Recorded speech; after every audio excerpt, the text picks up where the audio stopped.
Hi there guys, welcome to the Shoegaze 93 channel once again. So yesterday I did my band's t-shirt collection in the realm of shoegaze and dream pop, and today I'm going to show you my CD and vinyl collection, including signatures and posters. Right now I'm wearing my latest Ariel t-shirt I acquired. This is to promote the single Bloom and potentially the new album. I don't know when it's dropping though. I think coronavirus and lockdown has probably put a stop to Jeremy Wren and Co.'s progress at the moment. So yeah, it's a shame really. Look, it's got Bloom on the sleeve. This is one I forgot to show you yesterday. So yeah, without further ado, let's start the CD collection. So first up, so I've got Swervedriver CD covers signed. I Wasn't Born to Lose You, which is probably one of the best comeback records ever. Definitely one of the best shoegaze albums, full stop, in the 2010s. I think it's my favourite actually out of all of the reunion albums. I think it's my favourite. It's just, I think Swervedriver really embraced their shoegaze style more on this one. It's less grungy. I think it's, far more like pedal driven. I mean, there's always been pedal driven, but there's more ambience on this. There's more textures, I feel. I mean, just look at songs like I Wonder, the last track on there, like I Wonder. I mean, that's a great jam that just carries on, and it just gets more intense as the song continues. And you've got, For a Day Like Tomorrow, they did a really good KXP session for that song. The version they played on KXP was sublime. And yeah, Autodidact, that has loads of layers, and that's the real hit on the album, that Autodidact.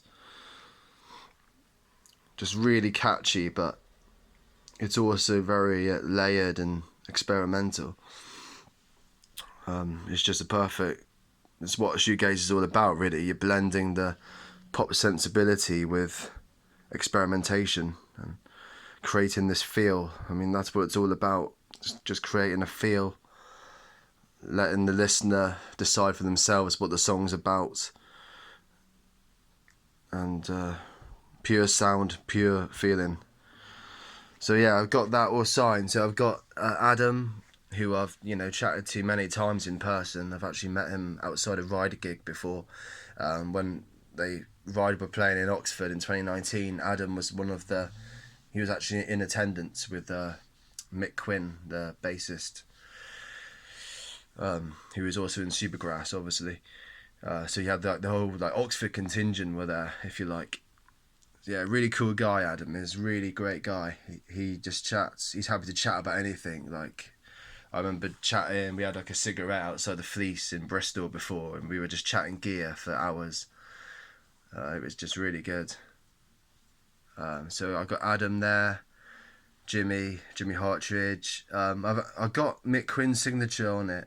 I don't know if he was actually part of the recording sessions for this, but he would definitely toured with them after. And we've got Mikey Jones, the American drummer.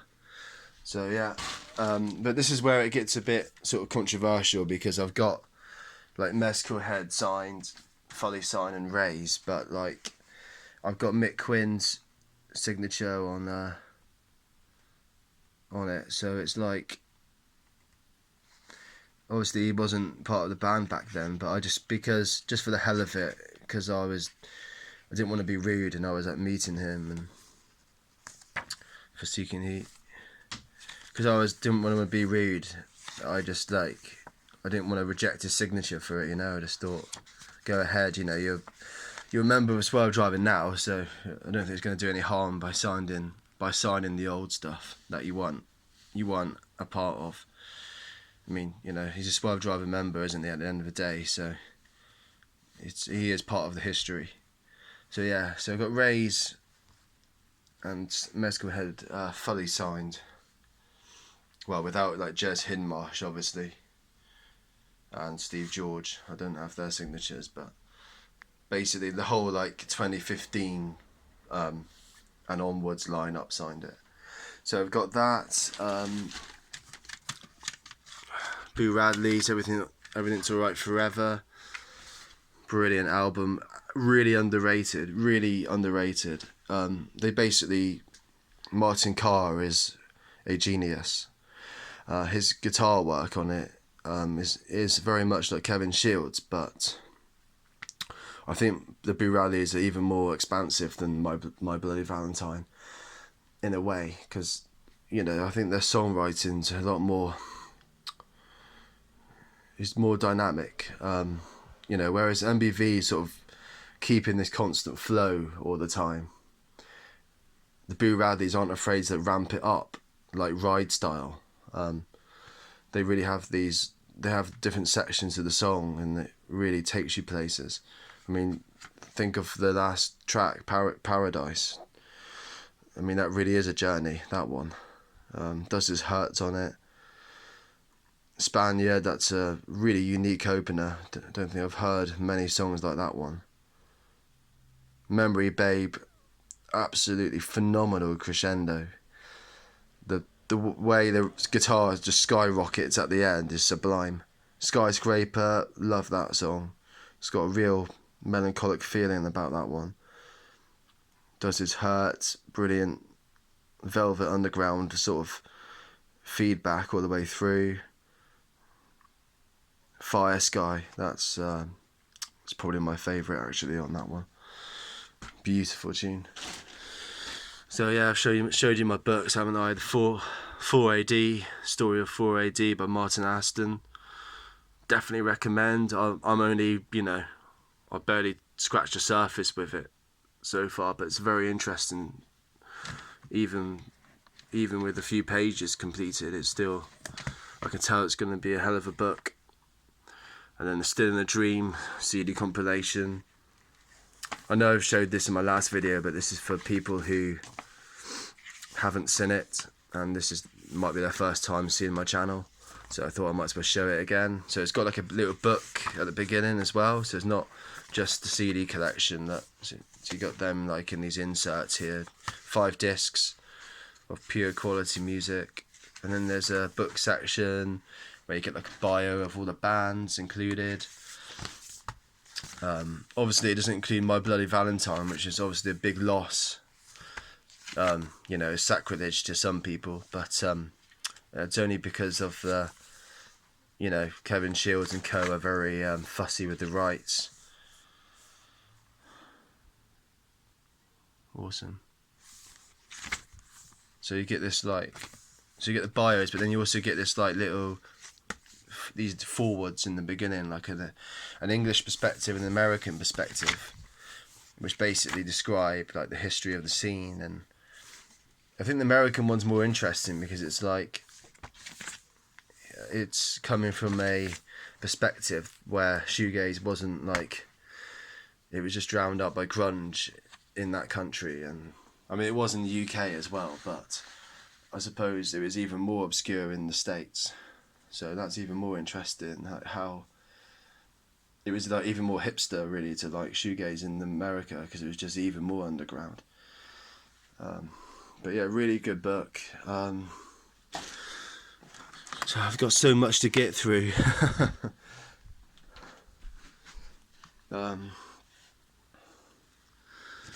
So many CDs. So I've got the Boo Radleys EPs. I definitely recommend these early EPs of that early period.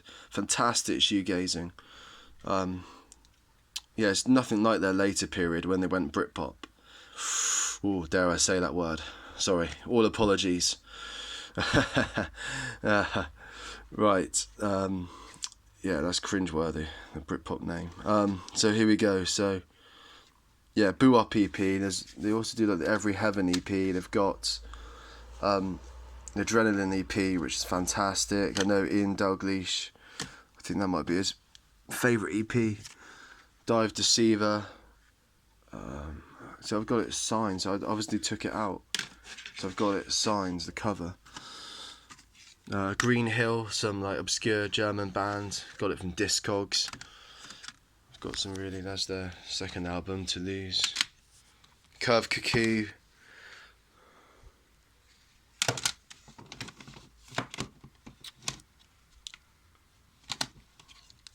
I just got so much. Super Drone EP. Riverside, that's a lovely dream pop, traditional indie album. Riverside 1. Love that one. Brilliant. Just really like Smith's verse, like Smith's meets the Stone Roses, kind of real jingle jangle to it. Just beautiful songs.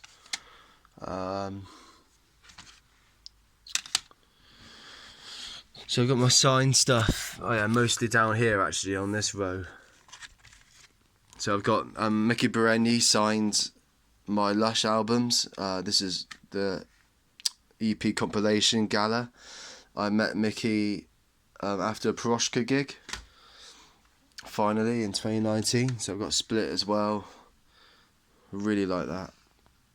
Love the green packaging. There she is. Sexy. And yeah, I mean, I tried to meet her outside the Lush gig in Manchester. The last gig they did in 2016. I was waiting outside, like just outside the backstage area for about an hour, and she didn't come out. Apparently, when I walked away, one of the people who were waiting there messaged me on Facebook saying like she literally came out 10 minutes after I left. So I was really gutted after that, but finally I met her with when she was with Piroshka, her little side project going on at the moment. So I've got Spooky Signs, Curve, Pubic Fruit. You've got to listen to Curve. Absolutely essential. I mean, this EP is essential, really. I mean, it's pretty much the crux of the whole sound can be found in this whole EP, really. Whole collection of EPs, sorry. You pretty much get the whole breadth of their sound, the breadth and depth of it, just with this CD, really. But I love Cuckoo. That's my favourite Curve album, actually, even more than Doppeldanger. I just think the production's much better. Alan Moulder's on top form. Love Alan Moulder. He's probably the best producer of shoegaze music. I also really like John Leckie and Chris Hufford, who produced Slowdive.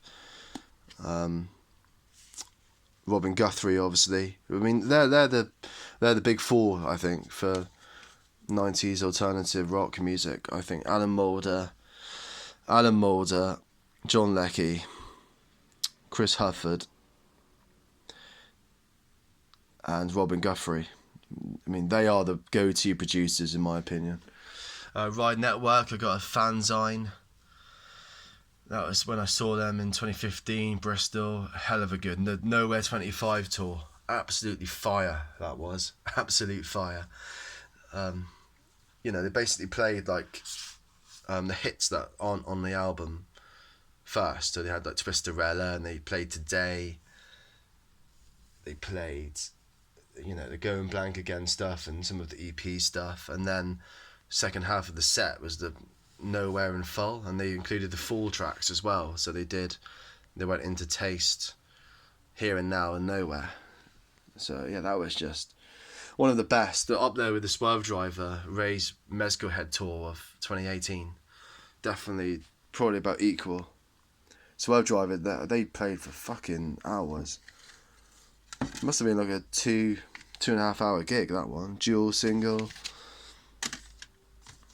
Sonic Youth Dirty. And I've got Goo underneath.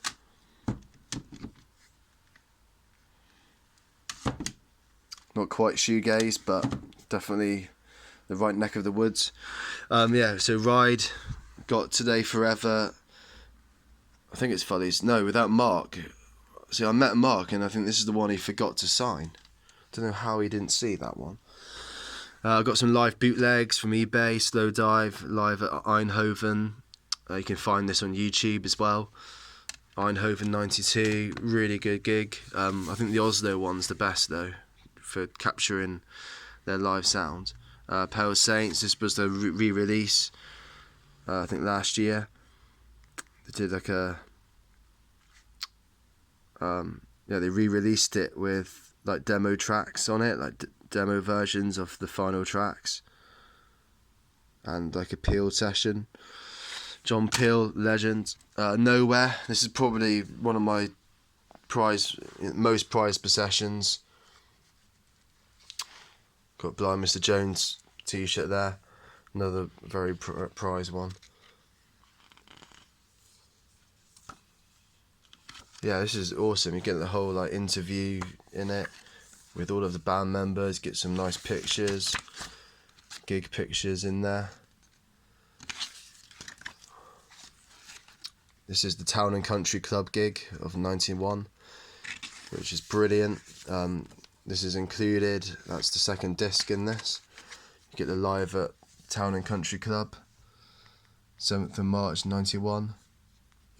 Dreams Burn Down, Nowhere and Taste are all available on YouTube. Awesome videos, you really get a good sense of how great they were live. Chaps House Whirlpool, would like to meet them one day, get that signed. Bedroom. By the way, if you just get into shoegaze, I recommend Whirlpool and Nowhere go together. They are like basically beer and sausage rolls, basically. They go together so well. Beer and sausage rolls. I'm going to remember that quote for when I become a multi-million journalist. Yeah, in this room, I mean, this is not a safe place. Almost fully signed. I forgot to ask Andy for the signature. Loz, the best drummer ever, in my opinion. Well, my favourite anyway. With Rennie just behind, and Bonzo and Moon just, right up there as well. Yeah, incredible drummer. You need to see this guy live, especially the Brixton Academy gig. Wow, that took my breath away. That did. Speaking about the Brixton Academy gig, I've got So Going Blank Again, and it's got the Live at Brixton DVD on it. I haven't got this signed yet. I will do.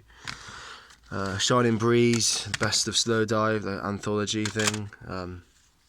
Isn't Anything. Haven't met any members of My Bloody Valentine yet. Tremolo EP. You got the EP collection, 1988 to 91. Stunning stuff there. Angel, Sugar. Emptiness Inside. What a song that is. Incredible song. What else is there? This is the worst shoegaze album of all time. It really is. I mean, I really don't get the hype about that. Ribery, remember what? It's so shit. I can't even say the names of these songs. Ribery, Member. That's just how not to do shoegaze. That is awful. That it's just like 5 minutes of noise, and you get like the lead singer in it. What's he called?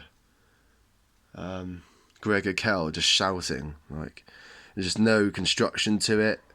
I think it really puts. Plus Fish Dream as well. That's just a pointless song. Then they've got a stupid Madonna cover in there.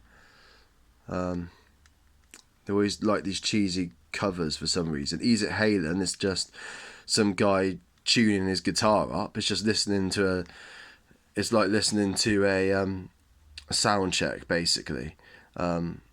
Kick the Tragedy is really nice instrumentally, great sound, but they could have put some lyrics to that. Winona and Delaware, yeah, I mean those two tracks are good. Apart from that though, won't even bother with that.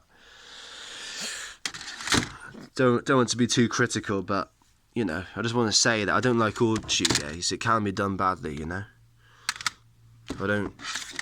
I don't lick the arses of every shoegaze band, and some of them aren't that great, but most are. This is Deserter 2020, probably my most recent acquisition. Jessamines by Miniatures, highly recommend that. 2017 album, incredible. I really love the song What You Want. That is phenomenal in its construction, very much Curve and Cocteau Twins kind of sound to it, so you get this drum machine that's ever present throughout the whole album. Silent Tide's a really nice relaxing one. Honey is a complete blast of guitar noise. Yeah, it's just adrenaline music, it really is. Takes you for a ride, that album does. Jessamines, I think they've split recently, unfortunately, but hopefully they'll be back. They did promise they'll be back. Resplandor, this is the Peruvian band, which Robin Guthrie, he produces a lot of their music, and he is producing their latest album, which is in the process right now. They've released one single this year, or last year I should say, so I'm really hoping they will complete the whole album for 2021.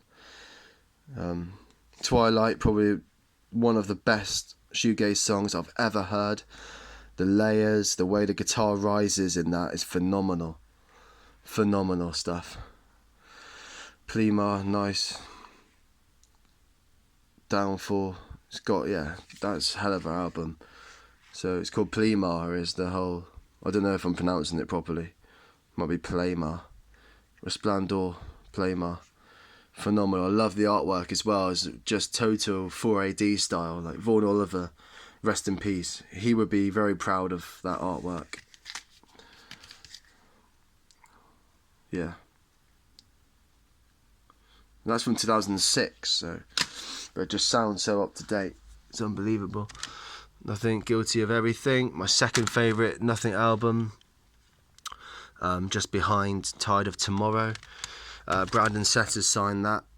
I don't know if you can see it, it's just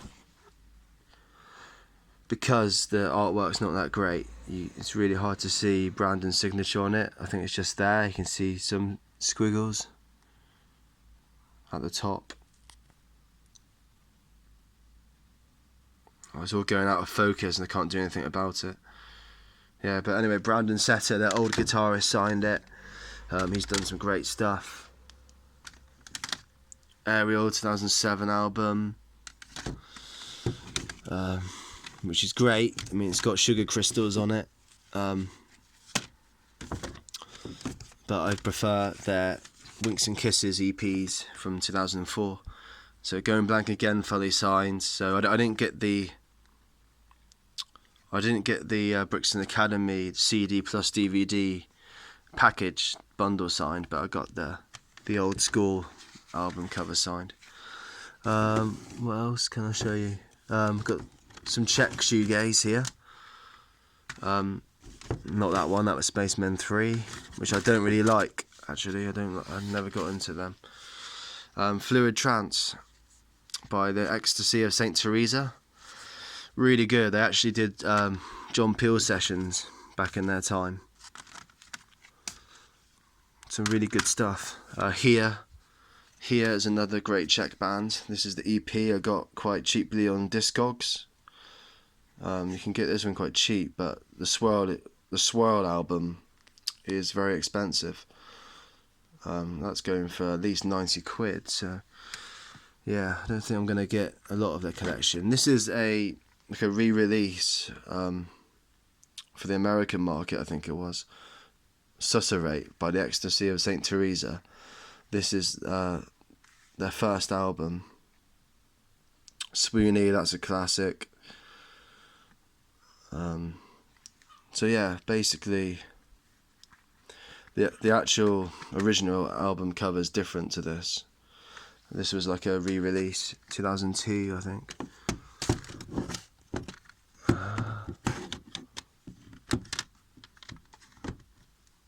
Got Siamese Dream down there by the Smashing Pumpkins, which is a very on the fringes of shoegaze album. It's got plenty of influences on it.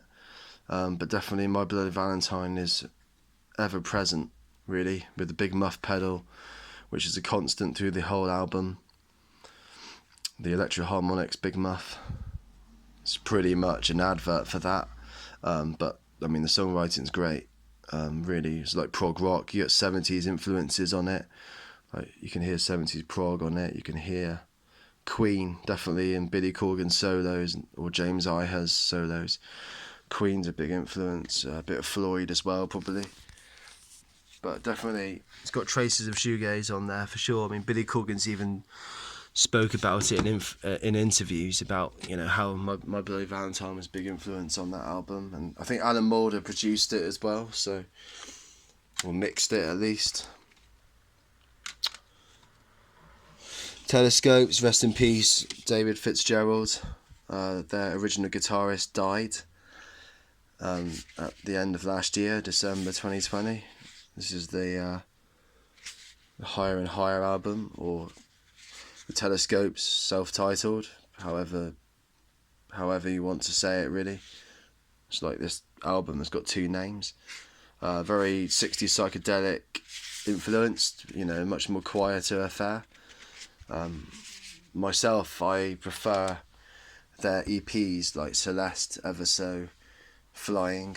Like I prefer the Creation EPs just before that, with the Mad Chester baggy sound to it.